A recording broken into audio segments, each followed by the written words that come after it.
Assalamualaikum semuanya.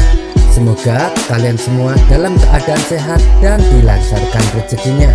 Amin ya robbal alamin. Dikisahkan, Baginda Raja mengangkat seorang gubernur baru yang akan ditempatkan di kota Baghdad. Dan ternyata sang gubernur adalah pengagum syair-syair karya daripada Abu Nawas. Menurutnya, Abu Nawas adalah sosok penyair yang cerdas dan berwawasan sangat luas. Hal itulah yang membuat sang gubernur ingin bisa membuat syair seperti Abu Nawas. Suatu kali, di sela-sela waktu kosongnya, sang gubernur mencoba membuat syair. Entah sudah berapa kali dia telah meralat setiap kata agar kalimat syairnya terdengar indah. Bahkan saking hati-hatinya, sampai 1 bulan lamanya syair tersebut baru bisa tercipta. Setelah merasa yakin syair yang dibuatnya benar-benar sempurna, sang gubernur lalu mengundang Abu Nawas. "Wahai Abu Nawas, saya ingin mendengar pendapatmu tentang syair yang aku buat," ucap sang gubernur. "Ya, silahkan, coba Tuan baca syairnya," pinta Abu Nawas. Dengan ekspresi penuh penghayatan, sang gubernur membaca syair buatannya. Akan tetapi, belum juga sang gubernur membaca syairnya sampai selesai, Abu Nawas langsung menyela. "Hentikan, syair Anda tak ubahnya seperti anak kecil yang merengek minta jajan. Jangankan orang lain, orang tuanya sendiri saja tidak suka mendengar rengekan tersebut," kata Abu Nawas. "Apa maksudmu Abu Nawas?" tanya sang gubernur tersinggung. "Syair Anda jelek sekali, aku tak ingin mendengarnya," balas Abu Nawas. Jawaban Abu Nawas membuat sang gubernur merasa sangat terhina dan dipermalukan. Apalagi diucapkannya di hadapan para pengawal sang gubernur. Hal ini membuat sang gubernur menjadi emosi, mengingat saat ia membuat syair butuh waktu sebulan untuk menyelesaikannya. Akan tetapi, usahanya membuat syair malah dihina oleh Abu Nawas. Ia pun menyuruh para pengawal untuk menangkap Abu Nawas dan menjebloskannya ke dalam penjara. Selama Abu Nawas mendekam di penjara, sang gubernur mencoba membuat syair yang baru. Setelah syairnya selesai, sang gubernur kembali mengundang Abu Nawas untuk datang menghadapnya. "Wahai Abu Nawas, saya telah membuat syair baru, akan aku bacakan di hadapanmu, dan aku ingin tahu apa pendapatmu," tutur sang gubernur. "Ya, silahkan Tuan baca," balas Abu Nawas. Sang gubernur pun mulai membaca syairnya. Setiap kalimat yang terucap, sang gubernur membacakannya dengan penuh penjiwaan dan penghayatan. Sejak kalimat pertama dibaca sampai akhir kalimat, Abu Nawas tak menyela ataupun menghentikannya, seperti yang dilakukan sebelumnya. Sang gubernur pun merasa senang karena mengira Abu Nawas menyukai syair buatannya yang baru. "Bagaimana menurutmu Abu Nawas?" tanya sang gubernur penasaran. Sejenak Abu Nawas terdiam, seolah mencari kata yang tepat untuk memberikan pendapatnya. Namun ternyata Abu Nawas justru berdiri dan pergi meninggalkan sang gubernur. "Kamu mau kemana Abu Nawas?" tanya sang gubernur heran. "Aku mau balik ke dalam penjara," jawab Abu Nawas. "Apa maksudmu? Engkau kan belum memberikan pendapatmu," tanya sang gubernur. "Kalaupun saya memberikan pendapatku, pasti Tuan akan menyuruh pengawal untuk kembali menjebloskanku ke dalam penjara. Makanya, sebelum Tuan menyuruh pengawal, lebih baik aku masuk sendiri saja," jawab Abu Nawas. "Berarti menurutmu syair barusan yang aku baca jelek?" tanya sang gubernur. "Itu sudah pasti," jawab Abu Nawas. "Tuan adalah gubernur yang bijak dan adil. Tuan juga seorang pengagum syair. Tapi bukan berarti Tuan pandai bersyair. Tiap orang kan punya kelebihan dan kekurangan masing-masing. Lebih baik Tuan fokus dengan tugas Tuan sebagai seorang gubernur, tutur Abu Nawas melanjutkan. Sang gubernur pun akhirnya menyadari akan kekhilafannya. Ia lalu membebaskan Abu Nawas dan dipersilahkan pulang. Beberapa hari kemudian, Abu Nawas membeli cincin seharga 5 dirham. Dengan cincinnya tersebut, Abu Nawas ingin membalas perlakuan gubernur yang telah memenjarakannya tanpa sebab. Abu Nawas ingin mendapatkan ganti rugi selama ia mendekam di dalam penjara. Maka pergilah Abu Nawas ke istana gubernur. Setibanya di istana, sang gubernur menyambutnya dengan hangat. Sang gubernur merasa tersanjung karena penyair pujaannya berkenan datang menemui dirinya. Abu Nawas lalu dijamu dengan berbagai macam hidangan yang lezat. Saat tengah menyantap makanan, sang gubernur berdecak kagum melihat cincin yang dipakai Abu Nawas. "Betapa indahnya cincinmu, belum pernah aku melihat cincin seindah itu," puji sang gubernur. "Berapa harga yang kau minta bila aku ingin membelinya darimu?" tanya sang gubernur. "1.000 dirham," jawab Abu Nawas. Mendengar hal itu, salah satu asisten istana menghampiri sang gubernur lalu berbisik, "Tuan, harga yang ditawarkan Abu Nawas sangat mahal. Di pasaran paling harganya cuma 5 dirham, bisik asisten istana. Sang gubernur kemudian berkata kepada Abu Nawas, "Abu Nawas, harga yang engkau tawarkan sangat mahal." Abu Nawas menjawab, "Memang harga tersebut terkesan mahal, tapi aku tahu hanya ada satu gubernur di alam semesta ini yang memiliki selera tinggi untuk membeli cincin ini." Mendengar pujian tersebut, sang gubernur merasa terbang melayang. Apalagi yang memuji adalah seseorang yang sangat dikaguminya. Sang gubernur pun segera menyuruh asisten istana untuk membayar harga cincin sesuai dengan permintaan Abu Nawas. Setelah mendapatkan uang 1.000 dirham, Abu Nawas menghampiri asisten istana dan berkata kepadanya, "Kamu mungkin tahu harga cincin tersebut, tapi aku lebih tahu cara memuji sang gubernur." Abu Nawas pun akhirnya pulang dengan membawa uang 1.000 dirham. Kisah selanjutnya. Kisah selanjutnya. Kisah selanjutnya. Saat kota Baghdad sedang dilanda musim paceklik, semua harga kebutuhan pokok menjadi naik, terutama harga madu. Harga madu sangat mahal kala itu. Untuk mendapatkannya juga sulit. Maka tidak semua orang bisa beruntung menikmati madu.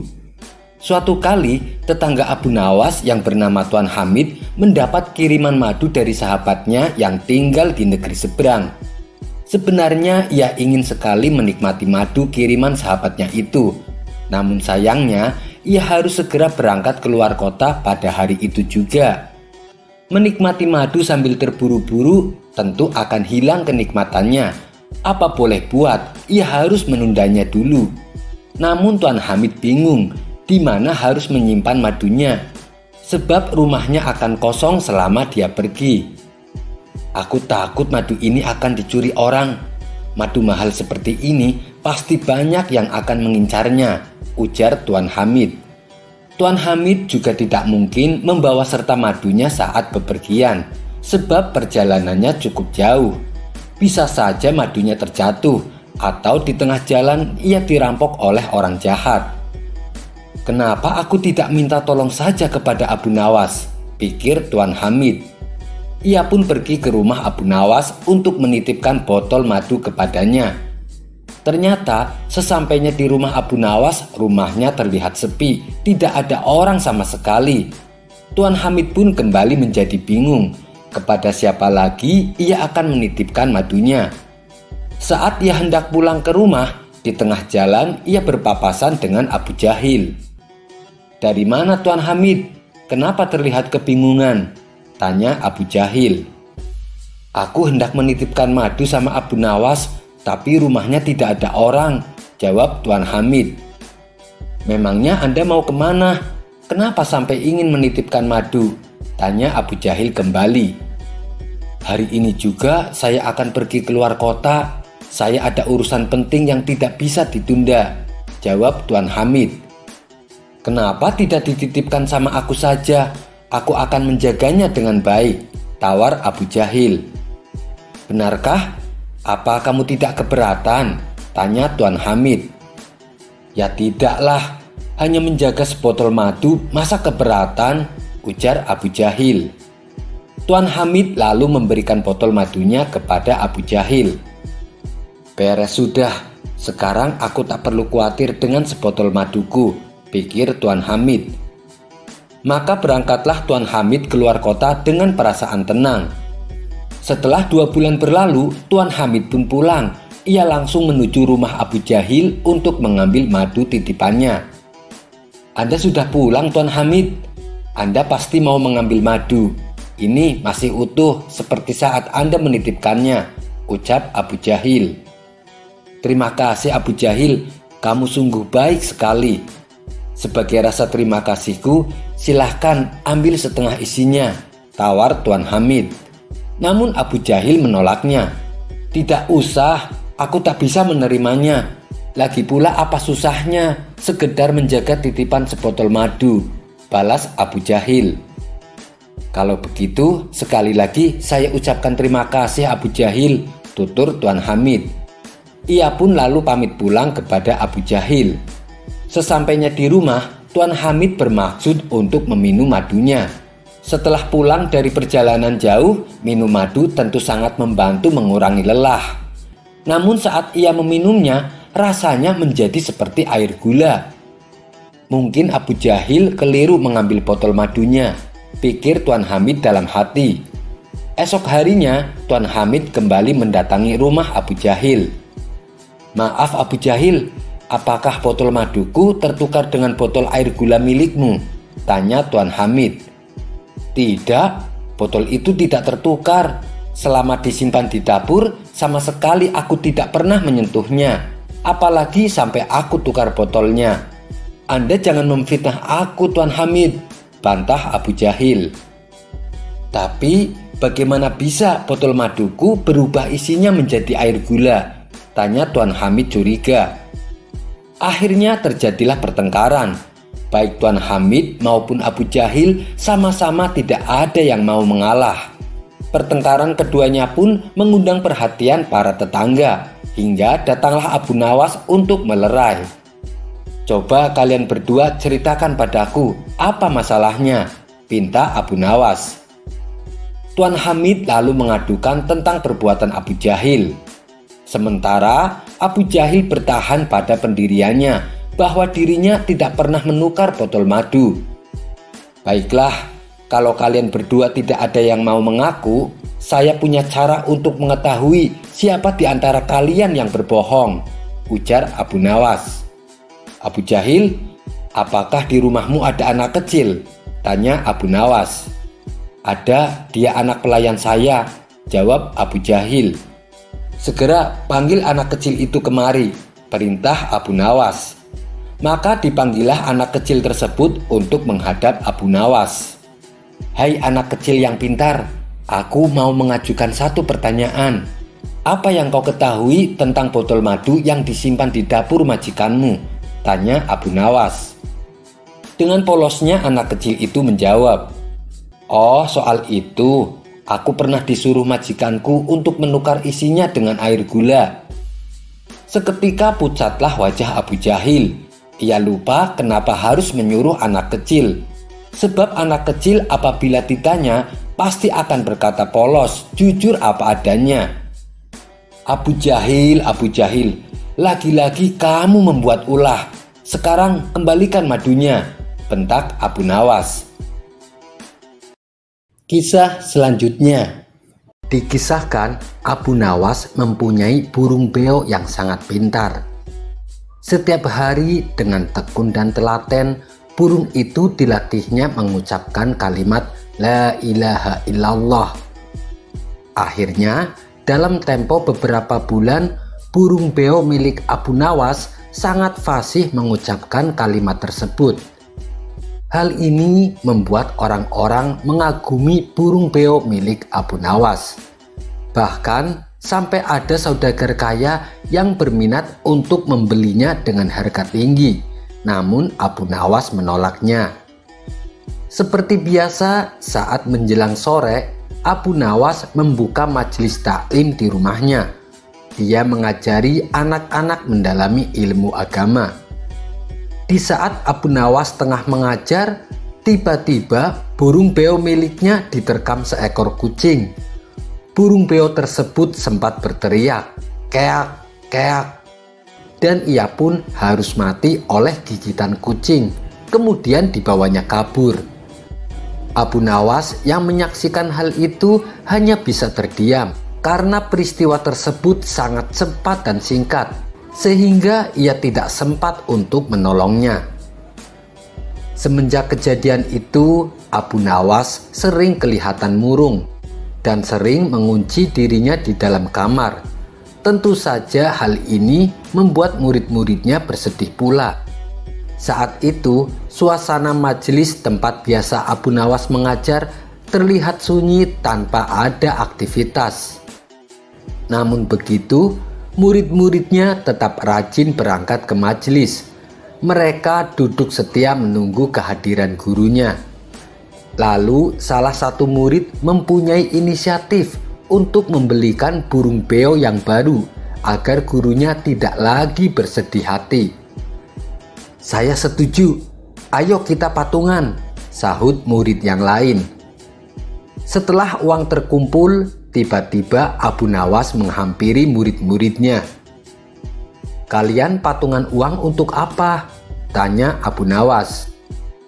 "Kami ingin membelikan burung beo yang baru untuk guru. Kami tak ingin guru terus-terusan bersedih," jawab salah satu muridnya. Mendengar itu, Abu Nawas hanya tersenyum.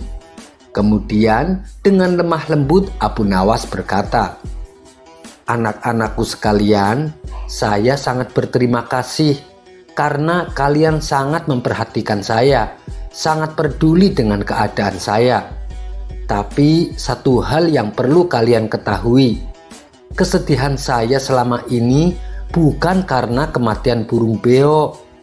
Ketahuilah wahai anak-anakku, beberapa hari ini aku mengurung diri di kamar karena saya merenungkan satu hal. Yang aku sedihkan adalah isyarat yang diberikan oleh Allah lewat kematian burung beo. Coba kalian pikirkan, berbulan-bulan aku melatih burung beo untuk mengucapkan kalimat La ilaha illallah sampai ia fasih. Bahkan setiap jam selama hidupnya ia selalu mengucapkan kalimat tersebut. Tetapi menjelang kematiannya saat diterkam kucing, yang keluar dari mulutnya adalah bunyi keak, keak. Saya takut nasib saya akan sama seperti burung beo itu. Selama hidup tak pernah lepas dari kalimat La ilaha illallah. Bahkan saya sampai mendakwahkannya. Tapi ketika meninggal dunia, yang terucap dari mulut ini adalah kalimat selain itu." Mendengar penjelasan Abu Nawas, murid-muridnya hanya terdiam. Ternyata mereka telah salah paham memaknai kesedihan gurunya. Gurunya bukanlah orang yang cinta duniawi. Justru duniawinya itu ia jadikan nasihat bagi kehidupannya. Hari itu mereka mendapatkan pelajaran berharga dari gurunya. Kisah selanjutnya. Ketika Abu Nawas sedang jalan-jalan sore, tak sengaja Abu Nawas melewati sebuah rumah yang ada pohon mangganya. Terbesitlah dalam hati keinginan untuk memetiknya. Tapi karena pohonnya tinggi, Abu Nawas lalu pulang untuk mengambil tangga. Tangga tersebut kemudian ia letakkan di pohon mangga. Dan saat Abu Nawas akan menaikinya, orang yang punya pohon mangga memergoki Abu Nawas. "Kamu sedang apa, Abu Nawas?" tanya orang tersebut curiga. Aku punya sebuah tangga yang bagus dan aku akan menjualnya," jawab Abu Nawas sekenanya. "Tapi kenapa kamu taruh di pohon mangga saya?" kata orang itu bertambah curiga. Dengan entengnya Abu Nawas menjawab, "Menjual tangga itu bisa di mana saja, dan tujuan saya ke sini akan menawarkannya kepadamu," tutur Abu Nawas. "Tidak, aku tidak butuh," balas orang tersebut. Abu Nawas pun pergi sambil cengengesan tanpa mendapatkan hasil. Kisah selanjutnya. Beberapa hari ini, Abu Nawas mendapat banyak pengaduan dari warga tentang perilaku salah satu menteri kerajaan. Sang menteri dengan seenaknya menaikkan pajak dan terkadang mengambil paksa hasil panen warga. Menteri itu bernama Abu Jahil. Tentu saja hal ini membuat Abu Nawas geram. Ia ingin melaporkannya kepada Baginda Raja. Akan tetapi, semenjak Abu Jahil menjabat sebagai menteri, Abu Nawas sangat susah untuk bertemu Baginda.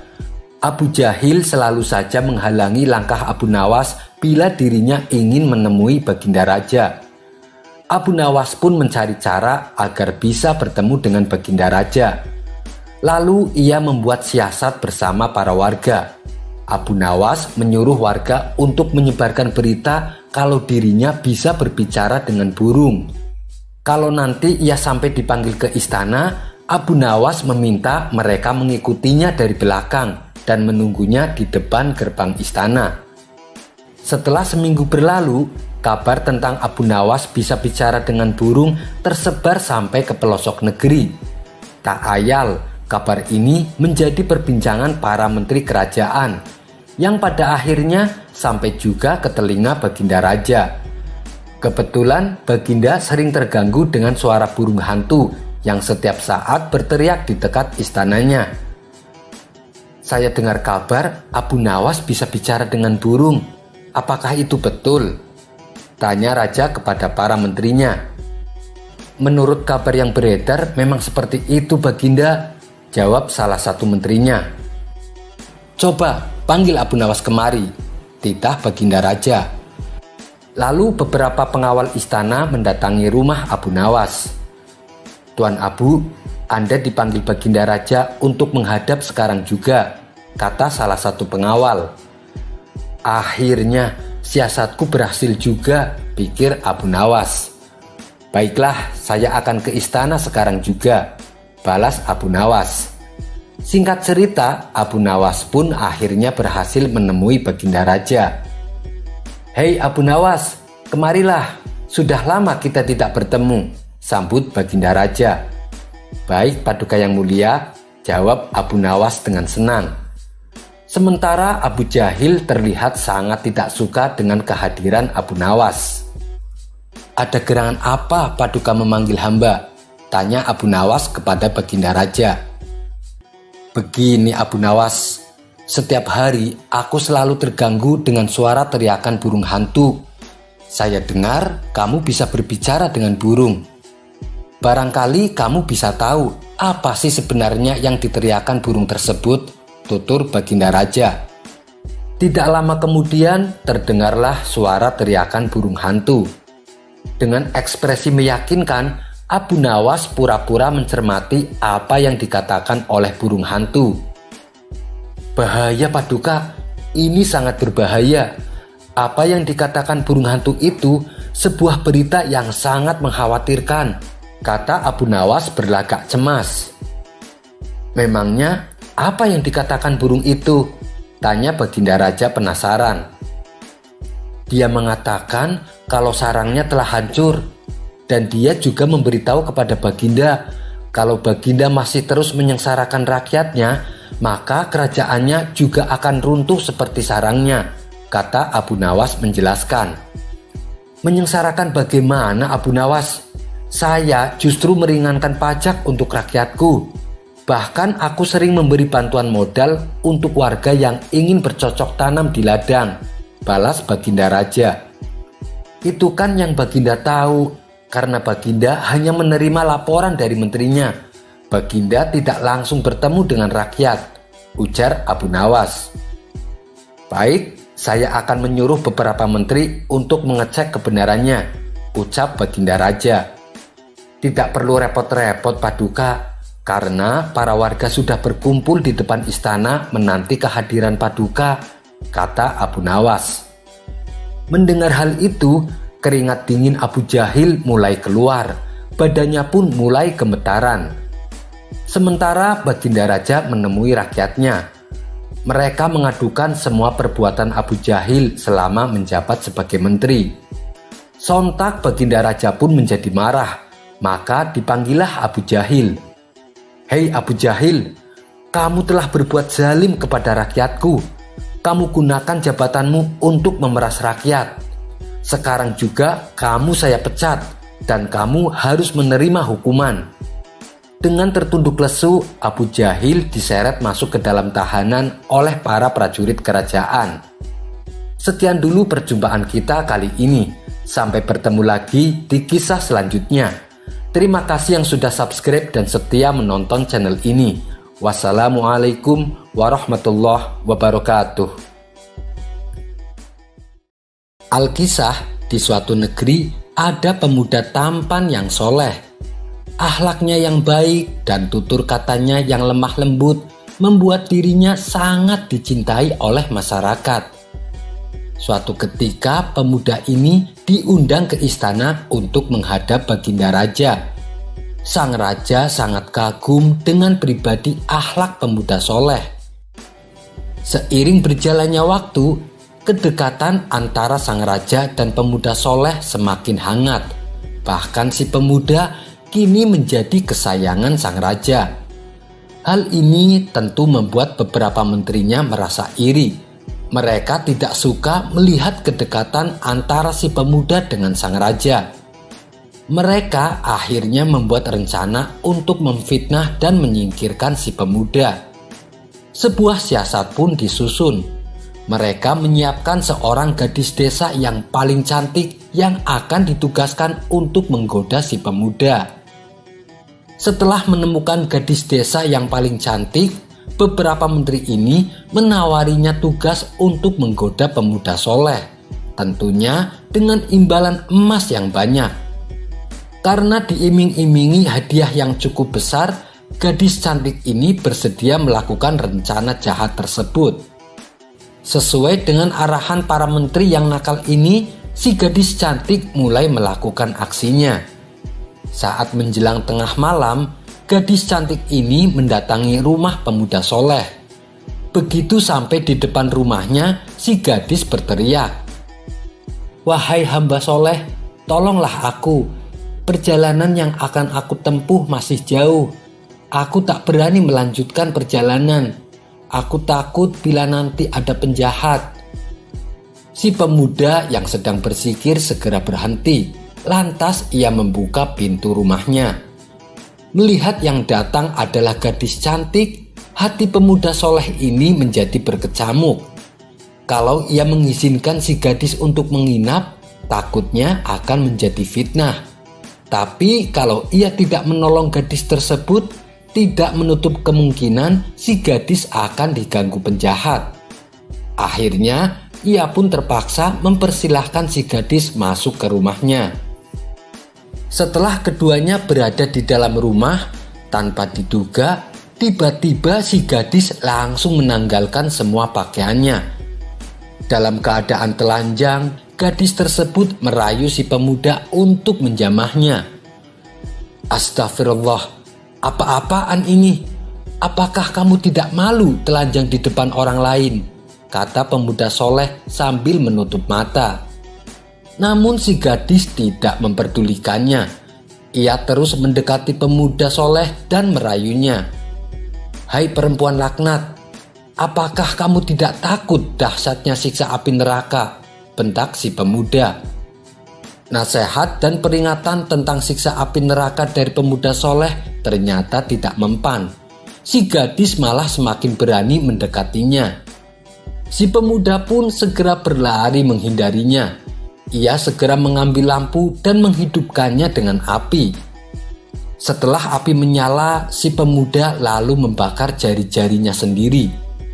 Lama-kelamaan, jari-jari si pemuda mulai melepuh dan membakar seluruh telapak tangannya. Bila api di dunia saja sudah membakar seperti ini, lantas bagaimana dengan api di akhirat kelak? Kata pemuda soleh memperingatkan sembari menahan panas. Si gadis menjadi terkejut dan tak menyangka pemuda soleh nekat membakar tangannya sendiri. Ia pun merasa bersalah dan berdosa atas perbuatannya. Si gadis tiba-tiba berteriak dan kemudian meninggal dunia seketika. Melihat si gadis meninggal, pemuda soleh menjadi panik dan bingung. Ia pun segera memperlakukan jenazah itu sebagaimana mestinya.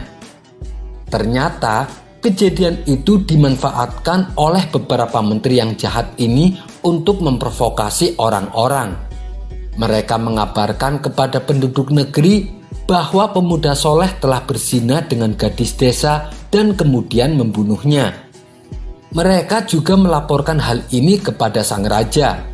Awalnya sang raja ragu dengan berita tersebut karena sang raja tahu betul akhlak pemuda soleh. "Apa buktinya kamu menuduh dia berbuat demikian?" tanya sang raja. "Ampun Paduka, di rumah si pemuda ada gadis cantik meninggal dunia dalam keadaan telanjang," jawab salah satu menteri tersebut. Mereka pun akhirnya berhasil menghasut Baginda Raja. Singkat cerita, maka ditangkaplah pemuda soleh. Ia dijatuhi hukuman mati oleh sang raja. Esok harinya, pemuda soleh dibawa ke tengah lapangan untuk menjalani hukuman pancung. Sementara di sebelah tempat eksekusi terdapat papan yang berisi jenazah gadis yang meninggal tersebut. Di tengah-tengah cacian dan hujatan orang-orang yang berkumpul di lapangan, si pemuda berdoa memohon pertolongan Allah. Ia terus berdoa sambil menangis. Tiba-tiba terdengar suara yang hanya bisa didengar oleh si pemuda. "Hentikan doamu, penduduk langit menangis melihatmu. Jika kamu terus berdoa dan menangis, niscaya langit akan berguncang." Dalam keadaan sedih seperti itu, peristiwa luar biasa pun terjadi.